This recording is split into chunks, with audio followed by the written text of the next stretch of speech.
Hey everyone, how are you? Hope everyone is fine. Thanks for bearing with me today.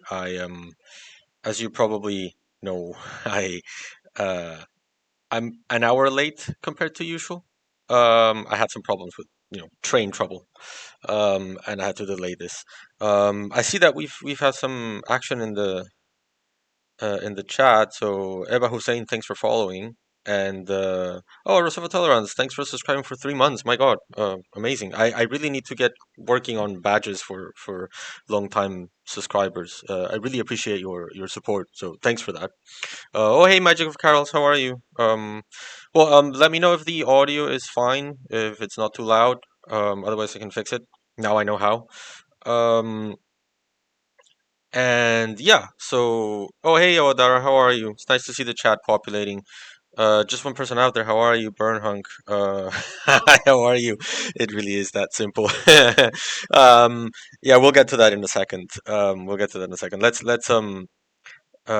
see where we are in terms of like the streaming today. Before we get into the meat of things, so I have a few housekeeping stuff to say first, and then we can start with the discussions. Um, you guys have an ad coming up in 4 minutes, more or less, just so you know. Um, and yeah, I'm still working. We have some PayPal trouble. I'm still working on getting Miyuki to do the new alerts for Alert Box. They should be ready by next week, so hopefully you will enjoy those soon. Um, and yeah, and we are working towards our new follower goal. So hopefully we manage that. Um, we just achieved 340 followers, so that's amazing. Thank you so much. And we're one subscriber away from our goal of subscriber goals for the month. So amazing. Um, oh hey, Iconoclast, how are you? So thank you for your support and thank you for being here and thank you for dedicating your Sunday evening to being with me on this stream. Um, so I guess it's worth just like starting the discussion by sort of like framing what I want to say. Usually, what we do if you're new around here, what we do is like I talk for a little bit, I say what I need to say, or what I want to say, not what I need to. And then you guys can ask me some questions um, about that or about any topic that you want, really. Like, ask me anything related to international law, and if it's within my expertise, I will. The objective of this space is to, create a learning community around people who want to learn about international law. And usually, you learn a little bit, I learn a little bit, and we all benefit. Um, Magic of Carl says, the tweet that made you the most patient person of the month. Yeah, so I guess that's what I wanted to talk about today. The world is a little bit on fire right now, so it is. I guess in a way, it might be weird to talk about this tweet. So we can absolutely um, pivot around to what's going on in Lebanon right now with the IDF, attacking UNIFIL, the United Nations mission for Lebanon. Um, Basically setting up an armed conflict over there between the UN and Israel, or UNIFIL and Israel, which is almost unheard of. And we can, of course, talk also about the massacre that's currently going on in Jabalia camp in Gaza, where like hundreds of people seem to have died after the IDF started its new plan to like ethnically cleanse northern Gaza, remove everyone from Gaza following the island plan, and essentially consider anyone who doesn't leave a valid target, with the aim of like strangling, quote unquote, strangling Hamas and setting up a military administration there. So we can absolutely talk about these two other topics that have sort of developed as I was planning this stream. So I mean, the way things develop is so fast that it is difficult to choose one topic to talk about. But yeah, I thought it would be nice to talk about this tweet in particular because unlike what's going on in Lebanon and what is going on in Gaza, it is more of an underlying issue uh, about the entire conflict. So once you understand that, you might understand better what's going on in Jabalia and in Lebanon. At least according to my interpretation. Of course, I don't own the truth. You can absolutely disagree with me. Um, but yeah, but I thought we would start there, and then we can move on to Jabalia and Lebanon Unifil. By the way, if there's any Arabic speaker, can you please clarify to me if I should say Jabalia as I've heard on Western media, or Jabalia as I've sometimes heard as well? So if you can clarify that for me, that would be amazing, because I wanna get the pronunciation right. It's the least that I can do. But as far as I know, as far as Western style in Western media says, it's Jabalia.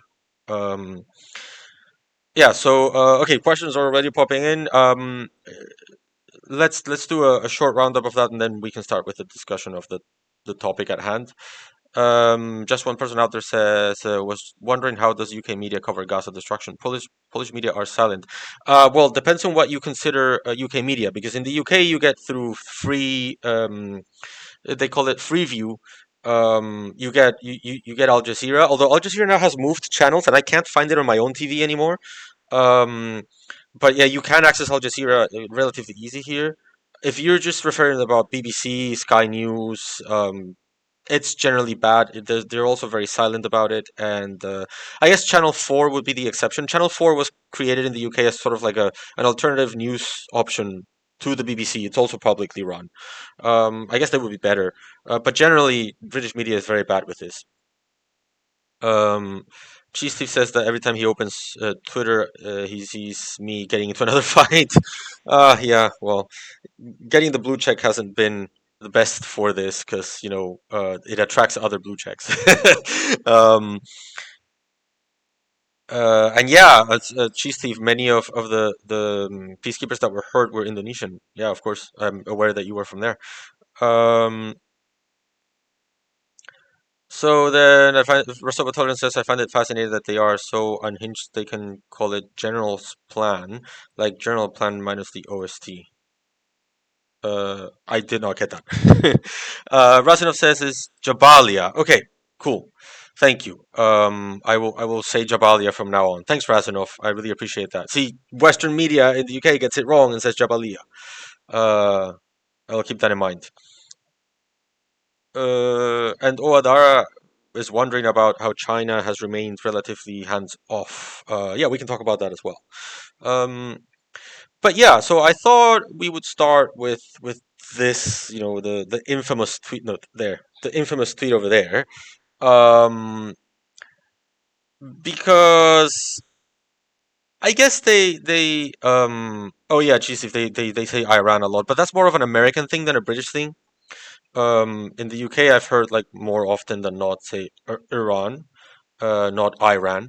But yeah, so I guess it's always I've always found that when people say that something is complicated and complex, what they really mean is it's uncomfortable to discuss, or maybe we can obfuscate it so that we don't get to a concrete scenario, a concrete solution, right? So I dislike complexity. I think everything should be able you should be able to explain everything in relatively simple terms. I don't like overly complicated explanations. Sometimes they are needed if you are like in an academic setting, or if you are like discussing very complicated stuff, sure. But generally you should then be able to, once you understand a problem, you should be able to express it in simple terms.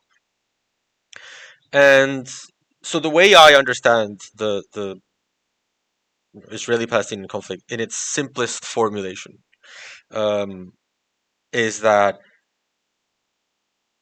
in the 19th century, a time when um, you know nationalism was on the rise, and most peoples in Europe were seeking to create their own nation states in a way, that they can um, protect the idea of this uniform nation, idealized nation, that everyone is the same. So to create a Hungary for Hungarians, to create a, I don't know, an Estonia for Estonians, or a France for the French, right? In a way that it is, um, in a way that you can protect that nation from outside interference, from the people who are different from the others, through the power of the state.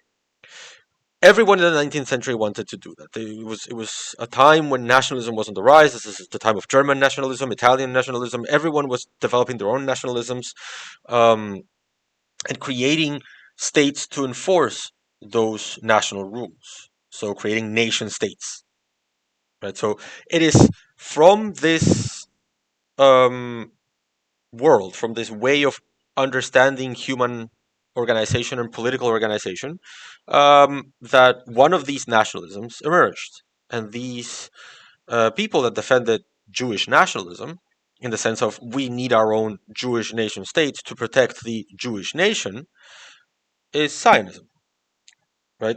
So Zionism should be, in my estimation, should be understood as part of these like European nation state creation projects, right? And particularly with the qualification that the reason why this nation needed to exist and be, conceived as the Jewish nation, was anti-Semitism, right? Europe, being famously anti-Semitic, incredibly anti-Semitic, had led many Jewish populations to have to flee different regions of the world. There were pogroms in Eastern Europe. Jews were persecuted, and so they needed to conceive some manner of seeking safety, some manner of being safe. And the way that they conceived it is by saying, you know what everyone else is doing, we should do too. And all of these processes, all of these processes were violent. Nation building, nation states, the creation of nation states are violent um, activities, are violent endeavors.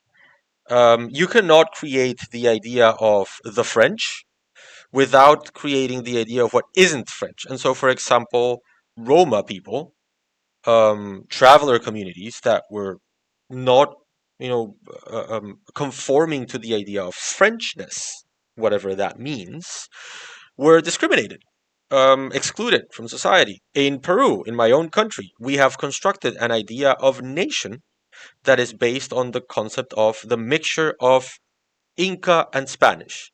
And if you keep your indigenous traditions, that is, if you didn't integrate, miscegenate, and create this mestizo identity, then you're not part of the nation. You're excluded. You have less rights. You're pushed away. You're excluded from the benefits of society. And we see this in all of modern humanity. Like this is what we in post-colonial theory we refer to the project of modernity. The idea that um, there is a way of doing things through the nation state, through capitalistic nation states, and anyone that doesn't conform to that modern nation is backward or an obstacle or a problem. Right. Famously in Peru, many refer to indigenous peoples as an quote obstacle to development because they don't conform to the idea of the nation. And this is where the the scandal about immigration in Europe, particularly North Africa and Middle Eastern immigration into Europe, come from. It comes from this like or almost like clash of civilization-y understanding of the world, where different cultures have preconceived qualities, and they may or may not be compatible with your conception of the nation, of Frenchness, of Britishness, of Englishness, of whateverness, right? So if you bring people from the quote unquote incompatible parts of the world, then they won't assimilate, or they will taint your own nation with their foreignness. Right? That this is the general idea of nationalism under the nation state.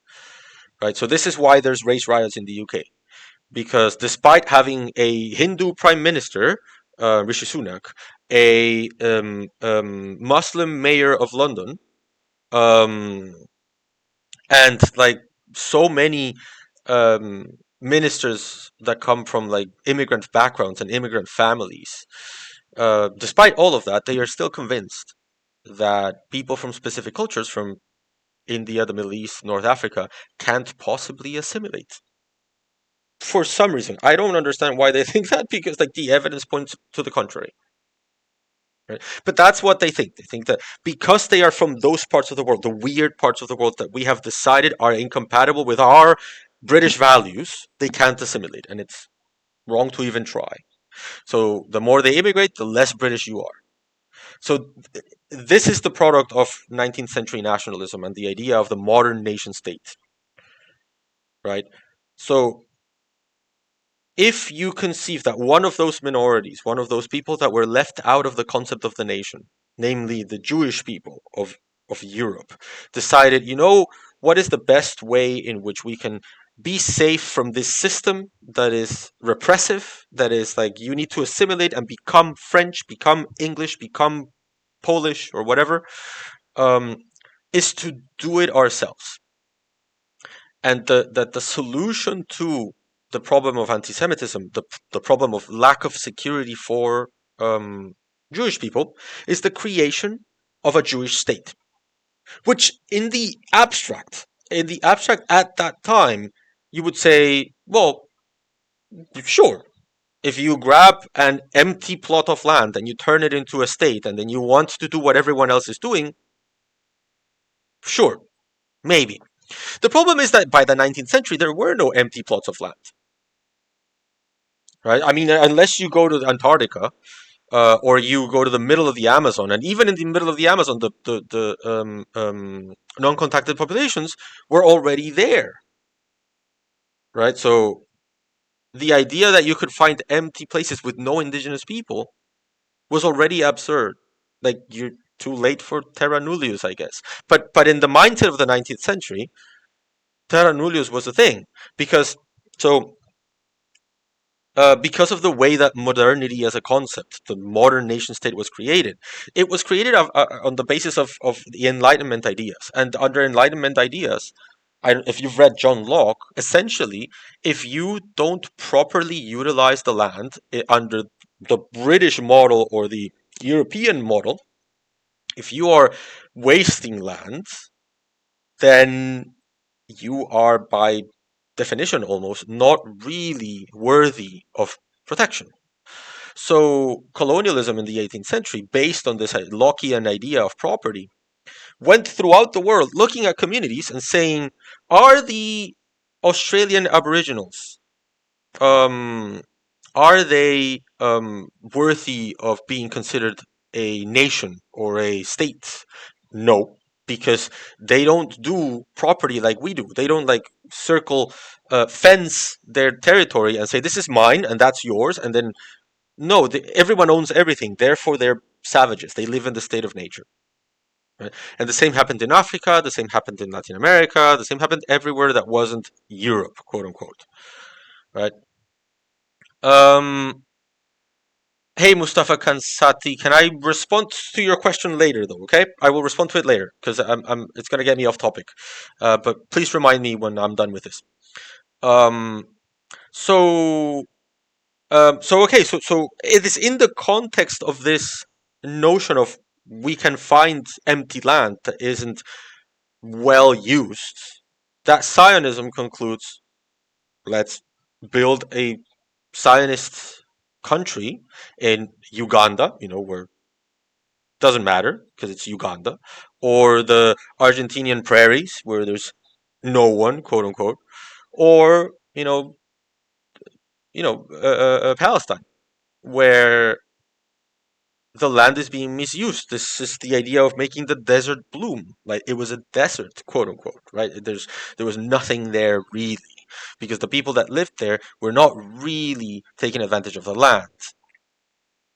Um, so yeah, when we accept this, when we accept that Zionism is part of these like 19th century European nationalist ideals, then we can understand that the point was very much colonial in nature, of arriving in Palestine, and the typical thing of that Zionists say, oh, they started buying off the land. Like, yeah, if I buy a home in another country, that doesn't mean that it becomes my state, right? I still subject myself to the rules of the state that I'm in.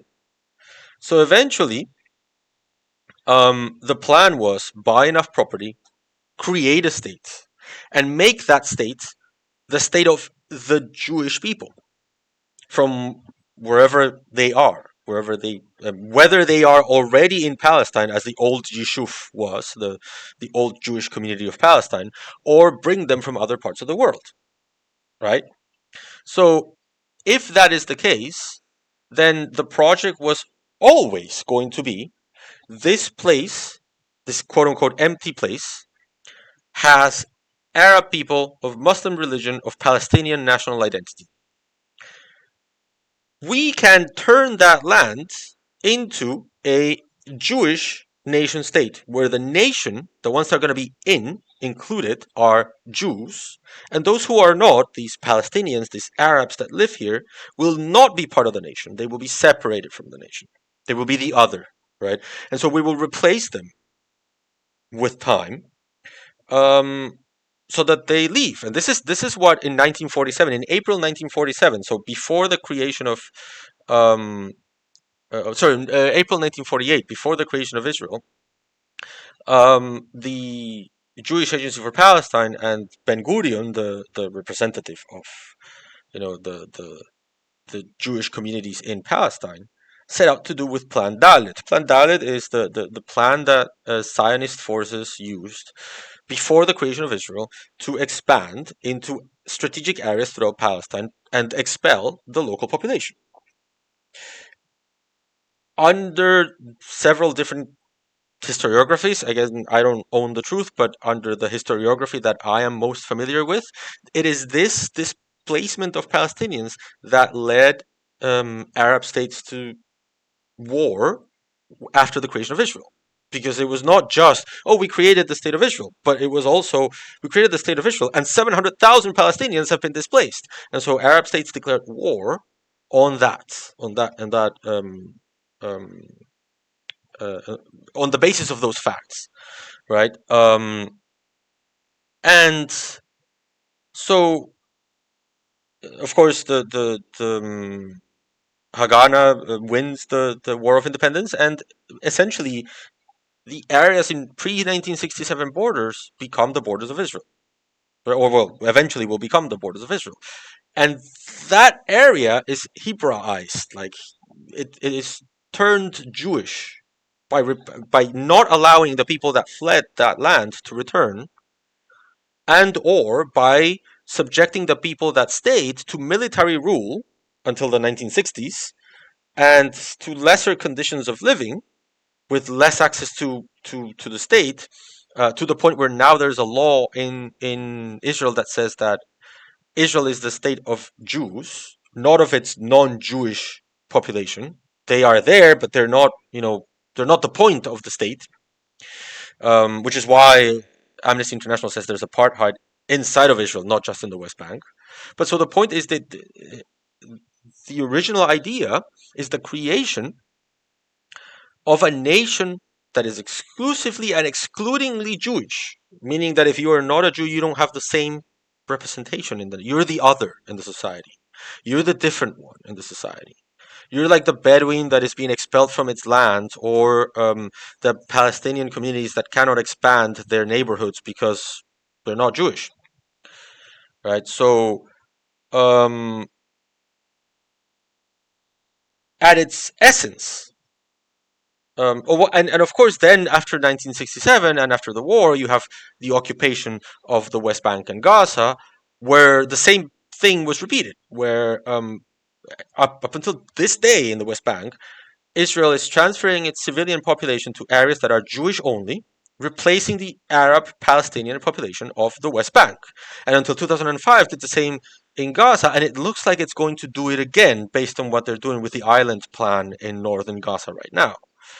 So it is a plan to turn Arab land into Jewish state, right? That's so essentially at its core, the problem starts um, with the fact that either you think that that was right, or was, depending, was in 1948, is right now as well in the West Bank. Um, you either think that that plan to replace the existing Arab population for Jewish people and create a Jewish nation for a Jewish state that takes care of its Jewish population and well, has some other people in it as well. What are you going to do? Either that is right or that is wrong. That's my view on the Israeli-Palestinian conflict. If you believe that it is right to displace and replace the Arab population of the Ottoman province of Palestine for Jewish settlers to create a Jewish state for Jews, then okay, you think that that is okay, and that's what you believe, and that's why you side with Israel. If you don't, that's why this is so disturbing to you. And I'm sorry, I don't think that that is right. I don't think that that is the right thing to do.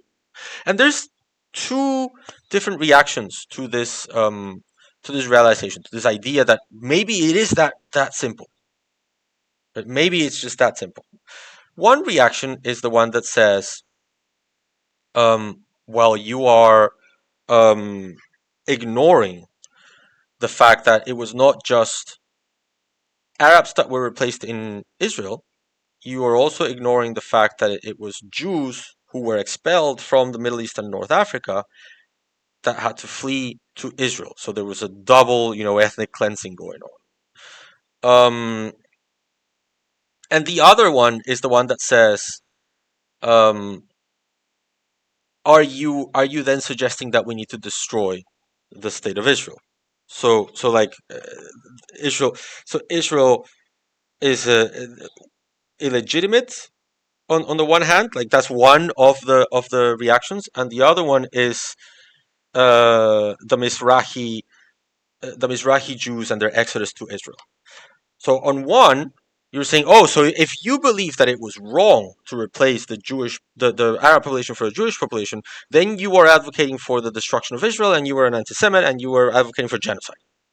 And the other one is, and you are also ignoring the suffering of Mizrahi Jews who had to flee from um, the Middle East and North Africa towards Israel because of the in some cases, not in every single country, but in some cases because of the increase in anti-Semitism and the increase in their otherization in their nations, in the concept of the new nations that were formed in the Middle East after the collapse of the Ottoman Empire. So there's these two different reactions, okay, and I think that a person that like encapsulated them um, in interesting ways, like very, I wouldn't say interesting, but like, let's say someone who tried to argue this in full of insult fashions um, was, hold on, let me take this away. Uh, was this, I'm sure you've come across him sometime while on Twitter or while on my Twitter. Haviv Retikgur. I'm not sure if I'm pronouncing that correctly. I apologize if I am not. Um, but I spent most of my time on Twitter the past 2 days discussing this. So I thought it would be interesting to bring up his arguments and say, Magic of Carols is um, not happy about this. But yeah, so I thought it would be interesting to like look at what the counter argument was. And so let me start with the first counter argument. The first counter argument is you want to destroy Israel. Because what Haviv is saying in his tweet over there is the second one. He's saying you're not accounting for the Mizrahi Jews. Um, so yeah, Chief Steve, I know he works for the Times of Israel. It's let me put it this way: it's not my favorite publication, but I mean he's a person that has engaged with me, and I will engage back. Like that's what it is. So so let's start with the first argument of, oh, if you believe that it is that simple, like this tweet here. Sorry about that. If you believe that it is that simple and that it was wrong to replace the Arab population of Palestine for a Jewish population, then what you are saying is that Israel doesn't have a right to exist, and therefore you are an anti-Semite. because you want the Jewish people in Israel to be vulnerable to attack and be killed. And this is, I guess, this is the most puzzling one. The most puzzling. Damien Hope, thanks for following. It's to me, it's the most puzzling conclusion, because I, of course, I'm, at least me, I'm not saying that we should just like um, quote unquote destroy Israel and have all the Jewish people living there pack up their bags and quote unquote go back to Europe. That's absurd. That's not going to happen. That should not happen, right? If we are going to organize the world in a way that is fair, then we need to organize the world on the basis of human rights and self-determination, meaning that everyone should be able to live wherever they want in full enjoyment of their rights, right? And this is how these two reactions are connected. Okay, I'll get to it. I'm not saying that the way to decolonize Israel Palestine is to ship people away from Palestine. My beef is not with a specific ethnicity. My beef is with the idea of the nation state as a whole. Hey, Damien Hope. Otro peruano. That's great. Um, so you Okay, so my problem with this is with the idea of the nation state as a whole. This idea that security for a population means creating a state that protects the nation and excludes whoever doesn't belong to the nation, excludes the otherized person, the orientalized Arab, the discriminated indigenous, you name it. That core idea is the one that produces the problem, not Jewish people living in Palestine.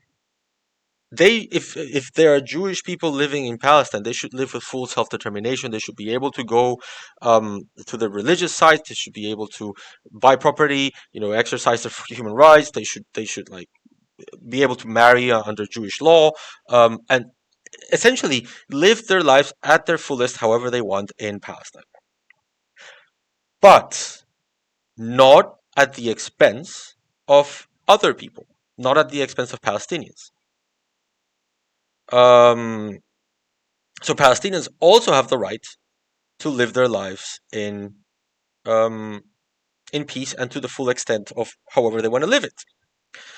Um, and Fax Monkey asks, "What do I expect would happen in Israel today if 7 million Palestinians return?" Well, I don't think they would return all 7 million, because like there's not enough homes for them to return. Some of them would get compensation, but even assuming that 7 million Palestinians would return, I think we have enough mechanisms through the law to have multicultural countries. Like Israel Palestine would not be the first country to have a multicultural population where people aren't,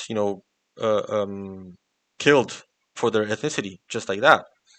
Of course, it is a longer process, but the idea that you just snap your fingers and 7 million Palestinians would start living in Israel is sort of ridiculous.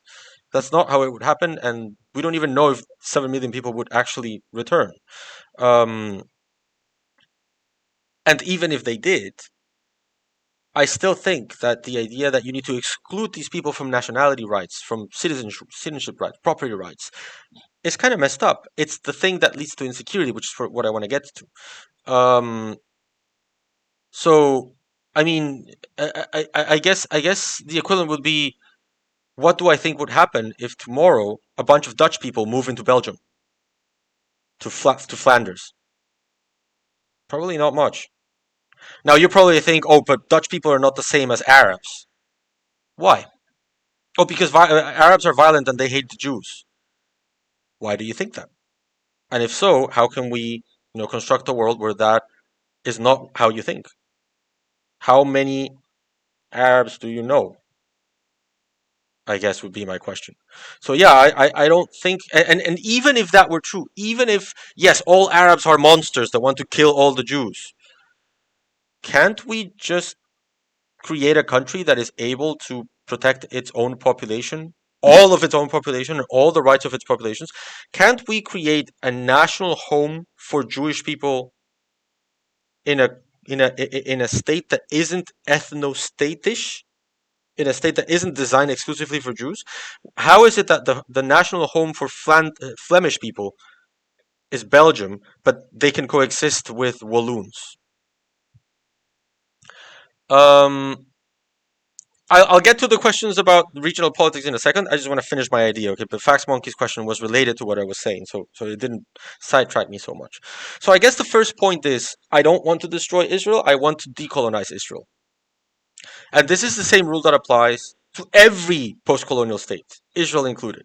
Peru, just like Israel, conceives itself as this tiny island of development, the children of light, that live in Lima, in the capital, that it's urbanized and that is quote unquote more civilized than the rest of the country because it is wealthier, wider, um, and more westernized, right? Um, and it's surrounded by the Andes and the Amazon, where the obstacles to development live. These violent um, farmers and hunter gatherers that every so often march onto the capital and do all sorts of violent things because they're like savages. This is part of the discourse in Peru, right? A shining city on a hill called Lima, surrounded by the barbarians in the Andes and the Amazon, and their obstacles to development, right? Does it sound familiar? Because it really sounds like this idea of the only democracy in the Middle East surrounded by violent enemies that want to destroy Israel. Because that's a trope in all post-colonial societies. All communities that have been constructed under the basis of settler colonialism act this way, right? All of them. So all of them should be decolonized. And to decolonize them, what you need is a society that is not built upon the idea of one nation that is homogenous and that is the children of light, and then another portion of society that is the inferior, savage, barbarian, terrorist other. In Peru, that's indigenous people in the Andes and the Amazon. In Israel, that's Palestinians. So what I want is a country where every nation, Quechuas, Aymaras, and white Peruvians, can all live in peace in Peru under a plurinational conception of the state, not a uninational conception of the state. Same as Palestine, same as Israel. What I want is that in the territory of historic Palestine, whether you are on one side or the other of the border, you get self-determination at its fullest. You are not an object. You are not treated as a second-class citizen. If there's resources underneath your land and you're an indigenous person in Peru, you should not be, expelled from your land so that the government can access the natural resources. And if you're a Palestinian who lived in Palestine before the creation of the state of Israel, and then you had to flee because of the war, you should be able to return because that's self-determination. And that should not mean that the Jewish people that live in that territory, all of a sudden, because they're the minority or the numerical minority, lose their rights and therefore should be expelled or abused or oppressed. We can develop institutions through constitutional law that protect rights, religious, ethnic rights, national rights in a multi-ethnic, diverse community. South America has done it as well. Like we have constitutions that enable plurinational coexistence in Bolivia, in Ecuador, almost in Chile. So yeah, I don't want to destroy Israel by saying this. On the contrary, I just want to decolonize it in the same way as I want to decolonize Peru, I want to decolonize Bolivia, I want to decolonize the UK, I want to decolonize every country that is built on the idea that there is a special kind of people that are called the nation, and then people that are inferior or otherized or savage or barbarian. I want to do the same to every country. So no, I don't want to destroy Israel. I want to decolonize it. Okay. Pepe Le Pouf says, but not Venezuelans in Peru. Yeah, exactly. That's part of the problem. We need a Peru where Venezuelans can live their lives in peace without being ostracized from society because the government doesn't recognize them refugee status, so they cannot really use their degrees in Peru to get jobs and work, and therefore end up joining crime gangs because they don't have a way out. So yeah, including Venezuelans. Um, Pepe Le Pew says that Venezuelans are wrecking the country. I don't think so. Like why? Because there's crime. There's also crime done by Peruvians. If something has failed in Peru, is the policy of believing that just increasing penalties solves crime. It doesn't. Sorry to tell you.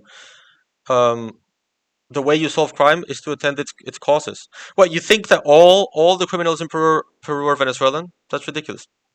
But anyway, I'm sidetracking. But you see how the problem of the other exists also in Peru? We have someone in the chat here saying, "Oh, but the Venezuelans are the other of Peru. They are the Palestinians of Peru. They should be expelled. They should be replaced by good Peruvians that don't commit crimes." It's the same problem everywhere. So this idea that just acknowledging the simple reality of the Israeli-Palestinian conflict is um, anti-Semitic or hateful of Israel is just not true. In the same way that applying the same ideas to Peru is not anti-Peru. On the contrary, I firmly believe that if you replace war as a means to protect the country, if you replace war as a means to keep everyone safe, people will actually be safe and not, subjected to Hezbollah rocket attacks or Hamas attacks or terrorist attacks or like war every few years. Have to serve in the military because it's a state at war, a constant war. Yeah. Um, Peruvian Andy says that the people in power in Peru are messaging. Yeah, the people in power in Peru are fascist. What can I say? Um, Fax Monkey says that a large percentage of Israelis and Palestinians don't want that, and ignoring that and proceeding like it is very odd. But I'm not. Like I said it in the beginning. It's not that you're gonna snap your fingers and you're gonna fix everything and you're gonna change the matrix of the country. A large percentage of Peruvians don't want Venezuelans to live in Peru.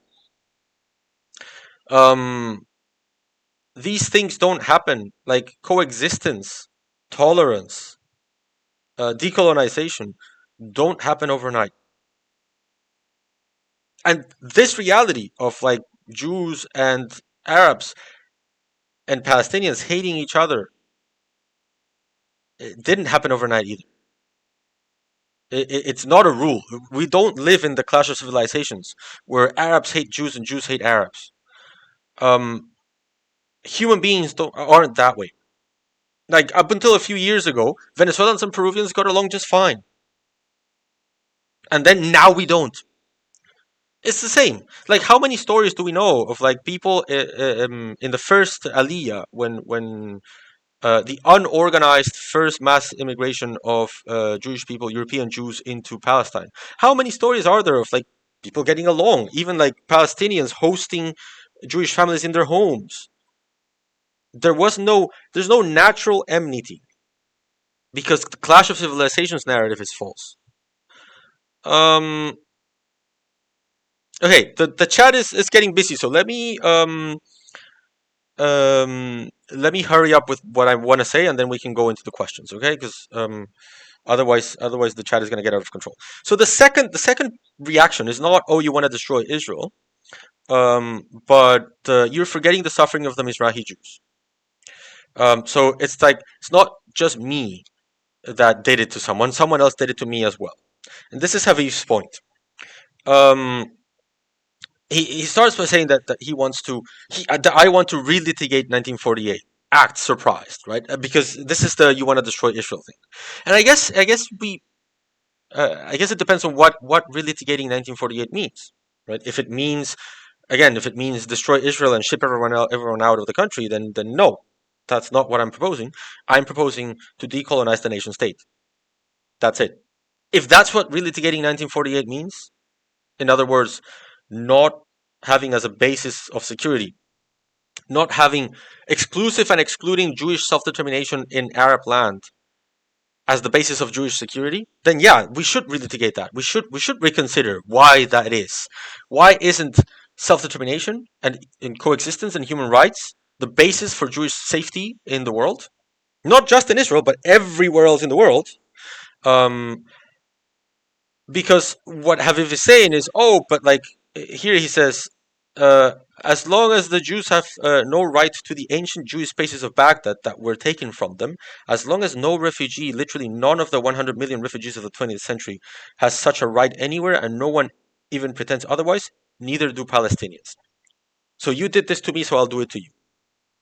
So I find it very interesting because under my theory, if my theory is correct, and we want to decolonize the state, right, the nation state, that also applies to Arab nationalism and the idea there is such a thing as the um, the notion of how, let's say, because he mentioned Baghdad, Iraqis are and how Iraqis should behave, and that Iraqi means something different than, say, Kurdish. The Kurds need to adapt to the Iraqi nation, and otherwise they are the other. They are the different ones, and so they are relegated and oppressed. Or the Assyrians in Baghdad, they also are relegated and oppressed. Or the Jewish people in Baghdad, who were relegated to the sidelines of society and so fled to Israel. If what I'm proposing succeeds, if we can deconstruct the nation state, then absolutely Jewish people should be able to return to Baghdad and live in their spaces, in their areas, and have their own communities in there, and with full respect of their self-determination. That's my plan. Right? That's what I'm proposing. I'm not saying it's going to happen tomorrow. I'm not saying it'll happen in 5 years. But we've been at this for over 100 years. We've been at and at the nation state thing at several hundreds of years. Right? We've tried the nation state way for at least since the early 1800s, if not a little longer. If you frame the deconstruction of the nation state in similar timeframes, I don't see why not. I don't see why not. On the contrary, it is the idea of perpetual war, the idea that it is exclusive and excluding Jewish self-determination over Arab land that leads to security, the one theory that will never lead to Jewish people living in Baghdad again. The only way in which Jewish people will be able to live in Baghdad again is if Israel conquers Baghdad. That's it. That there's no other way. Right? So either we change. Let me put it this way. I don't really think that Haviv wants Jewish people to live in Baghdad. I question that. I think what he wants is to use their suffering so that he can use that as an excuse to talk about the evil Arab that is incompatible with Western values, so that he can then justify building a fortress in Israel of exclusive and excluding Jewish sovereignty, that justifies the replacement of Arabs. Right? So, of the two of us, I think I'm the one who wants Jewish people to live in Baghdad, and he's the one who wants to use them. So it's kind of ironic when you think about it. But yeah, but I also got in trouble with Jeffrey Sachs. Was a very well known, academic thinker. And he said that I had an incredible blind spot because I was not accounting for how nationalism and state building entails violence and the expulsion of minorities, but only in the context of Israel. And again, what I'm saying is not that. I don't want to disassemble Jewish nation statehood. I want to decolonize all nation states, including Arab nation states, so that we can have plurinational communities, so that Kurds and Assyrians in Iraq can have full self-determination in Iraq, same as Iraqi Arabs of any denomination, Sunni, Shia, you name it. And we can only do that if we move past this idea that there's this core known as the Iraqi nation that does not adapt, does not mix with Kurdish or Assyrian values. But so yeah, my project is very ambitious, but that's decolonization.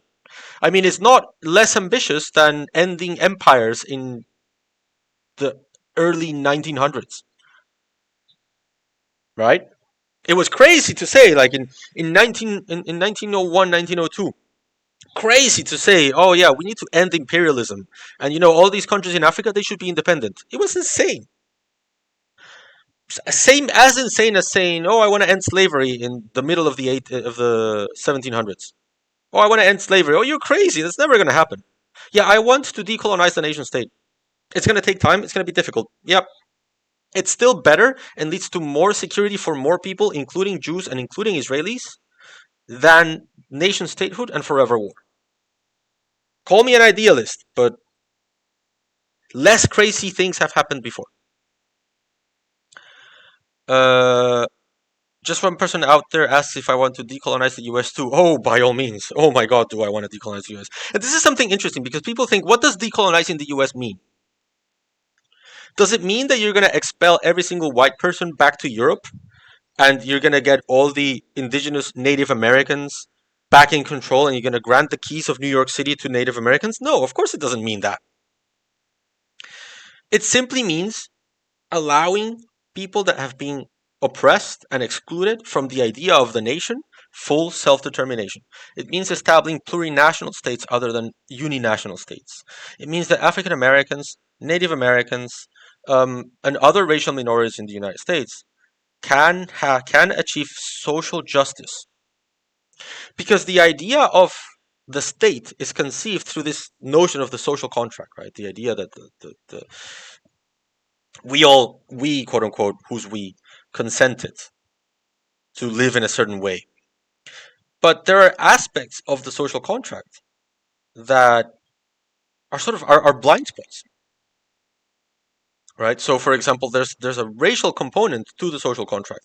When Hobbes and Rousseau and Locke were talking about the social contract, they meant white men agreed how to live. There's a sexual component and a gender component to the social contract, right? Women don't get to vote. All of these estimates, achieving self-determination, achieving full enjoyment of rights, that's decolonization. So yeah, I want to decolonize the US. I want to decolonize the UK. I want to decolonize the entire world. Our world order, the way we conceive the modern times, is premised on racist, colonial, imperial, nationalist ideas. That's how we built the world where we live in. We built the world based on the idea that what's in Europe is superior, what is white is better, and anything that doesn't conform is inferior. And so, of course, the nation state is super important because the nation state is the way that European states organize themselves. And they created these like little units called nations and smaller units called minorities. And the minorities, they get minority rights. They don't get equality. They're not the nation. That the opening ceremony of the Olympics, that wasn't really French. French is different. That wasn't French. That was something else because there were people of color there and like it was too queer. Like that's not French. Why? What is French? French is whatever a French person does. And anyone can be French. So, um okay. So I guess where I'm going with this is that those two objections, oh, you want to destroy Israel and you don't care about the plight of the Mizrahi Jews throughout the Middle East. Both are not true. Um, and I think it's important to clarify that. I mean, I have a. So I think it's important to. Yeah, I got a WhatsApp. Let me put it in do not disturb. Sorry about that. Uh, okay. So, um, no, it was mine, Chief Steve. So basically, that's what I wanted to talk about today. So now we can sort of like go through the questions, right? And I just noticed, oh my God, we're 40 average viewers right now. That's amazing. Thank you so much for spending your Sunday evening with me. I think I should do these streams later. I think we get more people. Okay, so let me go through the chat. If you made a question a long time ago and I said I was going to address it, please pop it back into the chat. Okay, so let me go back a little bit. So uh okay, so Shame Golem Is it your first chat, Shame Golem? Hold on, let me double check this. Uh, yes, it is your first time chatting. So welcome to the community, Shame Golem. Thanks for being here. So he or she asks, I don't know what gender golems are. Do you think there's a risk of Israel getting into an armed engagement with Egypt or Turkey, and also maybe say something about why this would be very chaotic? I don't expect there to be a conflict between Egypt or Turkey with Israel. I think the peace with Egypt is actually very valuable to both Egypt and Israel, and I don't think they would risk it that way. Um, this is part of why I think that this whole idea that the Arab is incompatible with the Jew is kind of messed up, because and false, because the idea of the sole democracy surrounded by aggressive enemies that are incompatible with Western values sort of breaks down when you start to think about in 1948 that was Jordan, Egypt, and Lebanon, and Syria, right? Those were the enemies. Of those today, oh, and of course the Palestinian Liberation Organization. Of those today, the Palestinian Liberation Organization has accepted the two-state solution. And Jordan and Egypt have solid peace agreements with Israel, to the point where they shot down Iranian missiles to protect Israel. So this idea that peace is impossible because the Arab mind is too irrational and too violent to conceive of peace with the Jewish enemy is BS. And the PLO and Egypt and Jordan prove it. So no, I don't think there would be a war with Egypt or Turkey. Um, Razanov says Israel has a blanket policy of preventing by law Palestinians from returning. The same cannot be said of the Arab countries with regards to their Jewish citizens. Not talking about practical terms, but purely as a legal policy. Yes, that is true. As in, they are not legally barred from going, but let's say various circumstances throughout the Arab world would make it very difficult for Jewish people to, or not that attractive for Jewish people to emigrate there, right? I mean, I wouldn't travel to Yemen right now. Um, so um, I guess yes, there's a difference, but I would not discount the problem of nationalism, because my entire thing is nationalism is messed up, honestly. So I would just not discount that. I'm not saying that it is exactly the same, Razanov. I'm saying that I would not discount the influence of nationalism in this problem. Um, oh, Pipili Puff, it was your first chat. Sorry about that. Welcome to the community. Um, Hopefully you will eventually stop hating on Venezuelans. Um, so Magic of Carol says most Israelis want peace and most Palestinians just want to live their lives. I actually think that's true. Um, I think um, I think this war is distorting things. Um, and if we removed it, oh hey Mustafa Kansati, thanks for following. If we removed this uh, um, obfuscation from the way, yeah, peace would be attractive to everyone. I seem to think that. Um, Magic of Carol says democracy isn't about majority; it's about protecting the rights of everyone. I actually agree. I think a democracy that doesn't protect the rights of the quote unquote minorities is not a democracy. Like, democracy should not be the rule of the many over the few. It should be the system that allows for decision through majority rule for the election of representatives. But the election of representatives cannot mean the elimination of the rights of the minority. Right? If you don't have human rights in your democracy, you're not really a democracy. So, for example, the U.S. under Jim Crow. The U.S. under Jim Crow had procedural democracy in that they elected their governments through voting. Although, yeah, the electoral college is a mess, but let's assume that the electoral college is democratic. Sure. The U.S. was not a democracy under Jim Crow and under segregation, because there were no human rights for minorities. As simple as that. Peru was not a democracy until 1979 because it didn't have voting rights for indigenous people. Um, yeah, I think a democracy that doesn't protect human rights is not a democracy. Razanov says there's no reason preventing Jews and Arabs from sharing the Holy Land. I agree. They already do, just under an apartheid system. I agree. I agree. If you remove the apartheid, I also think it is perfectly possible for Jews and Palestinians to share the Holy Land. Um, Alice on Fire. It's your first time chatting. Welcome to the community. Says, hi, Alonso. I listen from Spain. Oh, great. Welcome. Here, curiously, the other, quote unquote, were South Americans like 29 years ago, and now, quote unquote, the other has become the Moroccan, and the South American is, quote, the model immigrant because they know the language and are Christians. Okay, so this is a very important point in that, yes, the concept of the other varies massively through time and history. And the concept of the nation also varies significantly.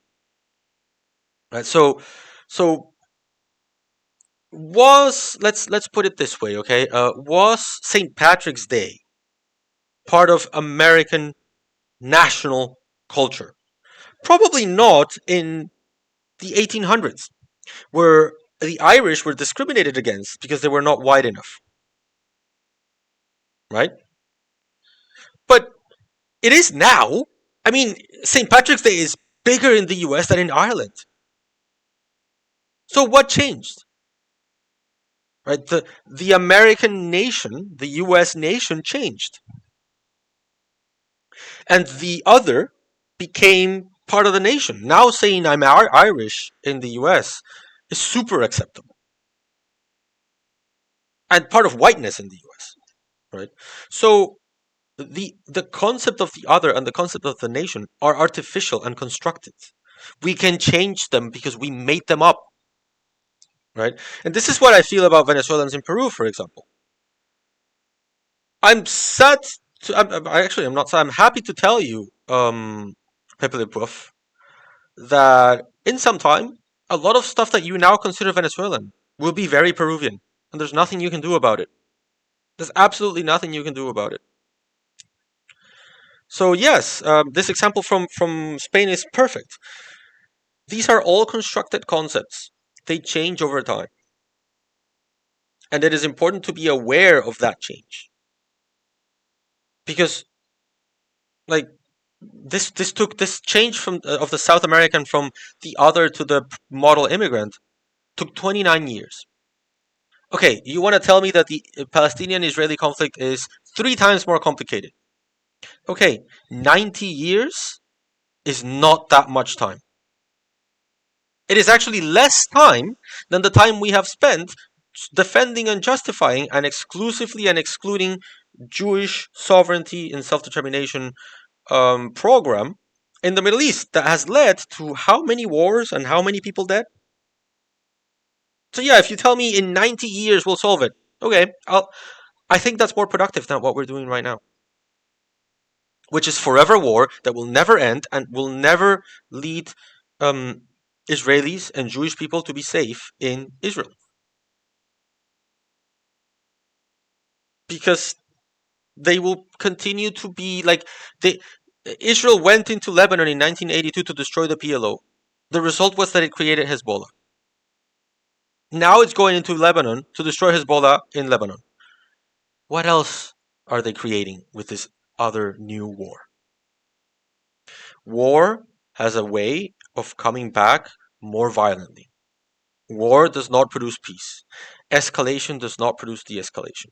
That is guaranteed. Um, Fax Monkey says, but that's not where the discussion is going. These demands are made of Israel, nobody else. That's the point.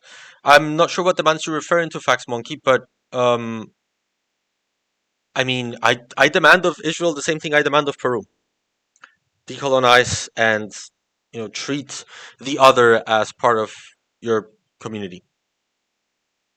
I'm not sure what I'm demanding Israel that I'm not demanding other states, or that anyone else is not demanding of other states. Like, um, so many people are complaining about DEI, critical race theory in the United States. That's the same demand as the demand that is being made of Israel. This huge controversy in the United States, or how dare you talk about um, DEI and critical race theory, that is so wrong and so hateful. All of these like conspiracy theories from Republicans. This is resistance to a policy that asks the United States to decolonize, to accept the other, to stop discriminating. That's the same thing that is being demanded of Israel. So I'm not sure about this argument of you're singling Israel out. I don't think that that's true, because decolonization is everywhere these days, to the point where everyone is complaining about it. And the problem is that, sure, it is more present in the case of Israel in the media right now, it is more visible right now, but that's because Israel is one of the few places on the earth right now that has colonies. Like, it's one thing to have a former colony that went to some process of decolonization and, say, Diego Garcia in the US, right? You have a colony that oppresses the Chagosians because you want a military base and you don't want to get rid of it. And so you have that. You kept that colony. That's messed up. That's wrong. And the Chagosians deserve self-determination in their land. Agreed. That's different, though, from a country that it is currently expanding colonies in the West Bank, and that it is keeping people in a system of racial segregation within its own borders. Like, it is, and especially a country that claims to be the quote unquote children of light, that's the only civilized state in this part of the world, right? That's why it's more present. Not because people are demanding of Israel things that they're not demanding of any other state. It's because Israel is doing things that, quite frankly, fewer and fewer states do these days. And states still do awful things, like Afghanistan, for example. Is Gender apartheid in Afghanistan is awful. Discrimination against women in Saudi Arabia is horrible. I'm not downplaying that, but I think these are problems that are also very present in the media. Like, just now, Germany and I don't know how many other states are suing Afghanistan in the International Court of Justice because of gender apartheid. And I think there's a lot of anger among the same people that are protesting apartheid in Israel, um, on the fact that Western countries are propping up Saudi Arabia, right? So I don't think there's like this singling out that you're mentioning. I don't see it. It is more present because, well, Israel is doing weird things, but it is not a demand that isn't made of anyone else. Um, Magic of Carol says like Israel is not the first country to have multiculturalism. Yeah, I mean there's so many countries um, that have a lot more diverse societies. Look at India. Look at Peru. We have like hundreds of different peoples in our own borders. Like, I honestly, Fax Monkey, you're saying on that scale, probably being the first country to have multiculturalism? No, at all. Like, Peru has, I think, something like 200 different indigenous people. That's multiculturalism. In Israel, it's actually pretty mild. It's Jews of different backgrounds, like Mizrahi or like Ashkenazi, and then Palestinians and Berbers, and some Christians. That's not that much multiculturalism. Um, Just one person out there asks if I want to decolonize the U.S. I answered that. Razanov says the problem isn't colonial settlers per se, but historically colonialism always led to apartheid. That is true, and the oppression of the indigenous population. I agree with that. Algeria might still be French today if Algerians were citizens, treated equally by law to the French settlers. Maybe. I still think people like being, you know, their own country with their own rules. Um, but yeah, I agree. Colonialism leads to wanting to rebel against colonialism. Kind of obvious. SV5679 says, what does decolonization mean? Native Americans and Black Americans have the same rights now. No, they don't. I mean, no, they don't. Uh, Let's distinguish formal equality from social justice, right? Are you seriously going to tell me that African Americans in the United States are treated equally by the justice system, by anti narcotics drugs, by police officers than white people? Of course they're not. Even the same rules. Like, do you remember this 100 to 1 rule in the United States? Back in the 80s, actually, this is a law passed by Biden, just so you can like him even more. This is sarcasm. Um, in the United States, there was a cocaine epidemic. And you could consume cocaine in white powder, which was more expensive and more difficult to get, or in crack cocaine. This video is gonna get demonetized. um, and under the 100 to 1 rule passed by Joe Biden, if you were caught with 1 gram of powdered, you would go to jail for a specific amount of time. And if you got 100 grams, you would go to a higher amount of time. But with crack, no matter how much you had, if you were caught with it, you would go to jail for the maximum penalty of 10 years in jail. 1 gram of normal drug equaled 100 grams of crack cocaine. What was the difference? Powdered was more consumed by white people. Crack by people of color and African Americans. Is that equal rights? The entire discipline of critical race studies emerged in the United States to understand and explore how the law is not neutral when it comes to race. How the law shifts in the favor of those with power.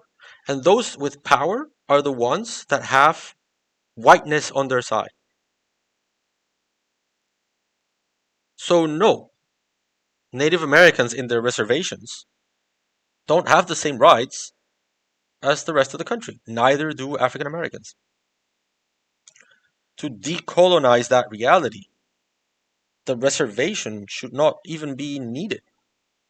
And African Americans would not need to talk to their children about how you need to be wary of the police because the police might shoot you more easily than they shoot white people. That's not same rights. Shame Golem says, side observation, the Japanese Empire was conceived as a multi-ethnic until the end of World War II, after which you get this idea of post-war Japan as mono-ethnic when empire is dissolved. This was achieved by huge population transfers. It's somewhat similar to Eastern Europe after World War II. Well, the case of Japan is interesting, because Japan is a country that entered the world, I guess the Western world, or it started interacting with the Western world late in the game, like in the 1840s, 1850s. And they assumed this decision of, look, let's study these Westerners. And there's a great, very interesting Japanese scholar called Fukusawa Yukichi who writes about this. He decides to study Western civilization and come up with rules so that they can understand these Westerners better. And he concludes that the main thing that Westerners do to other cultures is colonize them. But he reads Western text, and in all the Western texts, there's a separation between civilization and barbarism, civilization and the savage. And so he says the only way in which we're going to avoid the fate of the barbarian indigenous people of the Americas is if we're not barbarian ourselves, if we civilize, quote unquote. And he says not by civilize, he doesn't mean turning Japan into the West. He almost means as tricking the West into seeing Japanese culture through the attributes of a modern society. So they needed to modernize. They needed a Western army. They needed a Western economy. They needed Western institutions. If you've seen The Last Samurai, historically stupid, but it's that process of getting rid of feudal institutions like the shogun and the samurai so that they could be more Western, right? So the interesting thing with Japan is that this process that started in the 1860s to quote unquote civilize Japan and turn it into a modern Western liberal society led directly to fascism. And I just find that such an interesting lesson. You had a whole country that was studying how to be like you, and they became fascist. What does that tell you about our culture and Western values? What does that tell you about Trump? What does that tell you about, you know, English nationalism? What does that tell you about, like, this idea of being the only Western democracy in this, like, shining city on a hill, people of light in the middle of the Middle East? So I find that very interesting. I find that very interesting.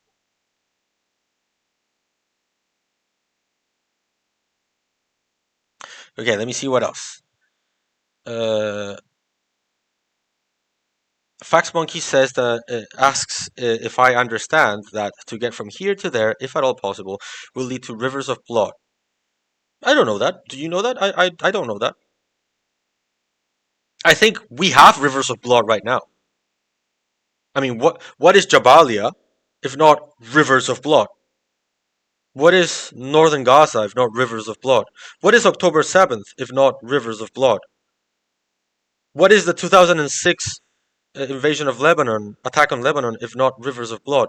What is every single time that Israel has bombed Gaza, if not rivers of blood? What is 1967 war, if not rivers of blood? You already have rivers of blood, and you want to keep on trying the same thing. The definition of madness is doing the same thing over and over again and expecting different results. I think that's apocryphal to Albert Einstein, but it's a good phrase. Um, Magic of Carols, yeah, I agree with you. Like, as opposed to the process we have right now. Um, so Mustafa Kansati says, "What do you think about the status of illegal settlers under IHL? Is there any possibility of writing an article about it and publishing it in Western journals?" Dr. Solis, thanks for following. Um, is there any possibility of writing an article about it and publishing in Western journals? Oh, you're asking me if I would do that. um, I think have I written about this? I don't think I've written about this specifically in like my writings, but yeah, I think so. So settlers, I think under IHL they would need to conform an armed force. So I think you need to separate. This is the same as Hezbollah, right? Like you need to separate the members of settler groups that have a continuous combat function from those who don't, and from those who are the mayor of the settler outpost.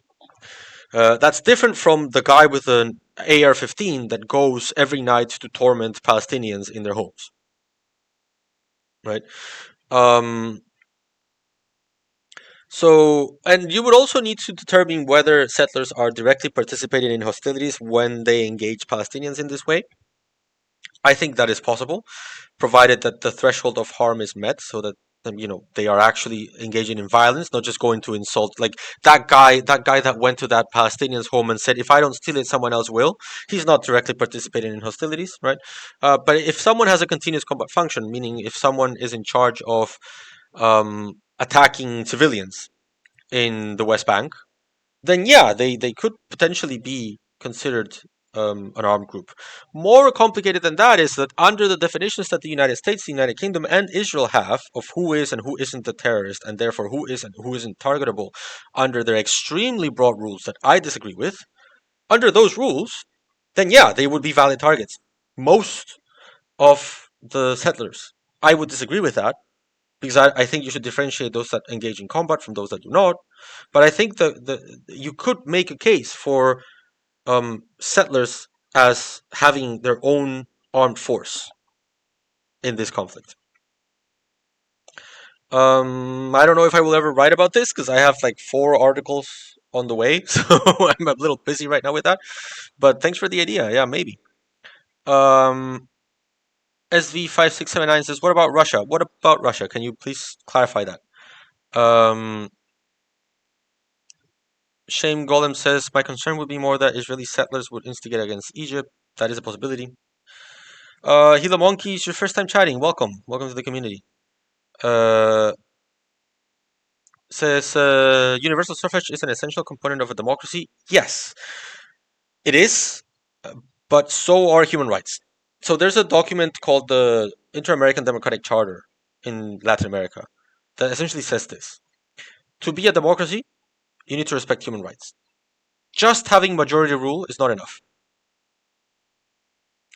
Normie123 says, by the way, maybe a bit out of current topic.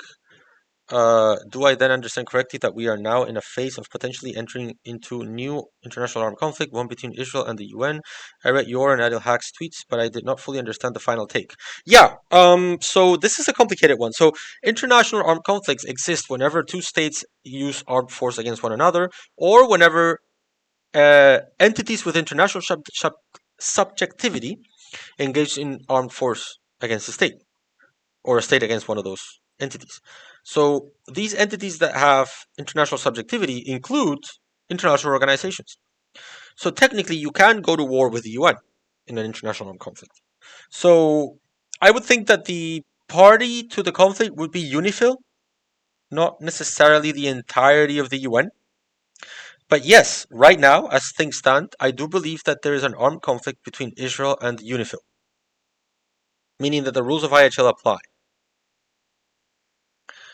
Leah TK12 says, I'm going to translate because you wrote it in Spanish. I remember that this topic of the other, I saw it in ethics classes when I started uni. It's the idea that transcends place and time. It's an idea that transcends time and place and happens in small, medium, and large scale. Yep, pretty much. You got it. Um, Oh, Eve Massacre, thanks for following. That's a creepy username, but welcome. um, so Razanov says, I made the comparison earlier because it is a very reductive stereotype to presuppose that Arab countries are hostile to the return of their Jewish diaspora because they don't accept Jews. Absolutely, I agree. That is simply not true. On the other hand, Israel is hostile by law to a single Palestinian returning precisely because they are Palestinians. I also agree. Like, what I mean to say is like, it's not that it's because they are Jews. It's because when you construct a nation, you sort of like whoever is not included in that nation is left to the minority status and usually has less rights. So it's not because of inherent anti-Semitism. I agree with that. But it is because of nationalism that those who do not conform to the constructed idea of who is an Iraqi might face discrimination. Might, not will, might. Right. So yeah, I agree with what you're saying. Yannikus, first time chatting. Welcome to the community. Says, as long as there is occupation and injustice, there will be a resistance for that, and that's the aim of Israel, actually, so it can keep waging wars and taking more land for security reasons. So I don't disagree in the sense that Israel has propped up Hamas in the past as a way to divide Palestinians. Um, uh, but you are forgetting that there is an actor, a Palestinian actor, that exists in occupation and apartheid and injustice, and isn't actually recurrent to violence, which is the Palestinian Authority, the PLO, the state of Palestine. And everyone always forgets about them. And it's a remarkable example of pacifism. So, yeah, I guess don't forget about them. Um, Leah TK12 says, as you said, there are ideas, including relatives to rights, that in their moment, in a specific time, seemed impossible, but now are a reality. This is how society advances. Yeah, exactly. This is what I believe as well. I agree. Yannicka says, even the colonies that exist at the moment are not this violent towards the natives, and yeah, it's not acceptable, but the level of violence in Israel is not comparable. I'm not sure I understand. Can you please clarify what you said? Because maybe it's lost in outside of the context.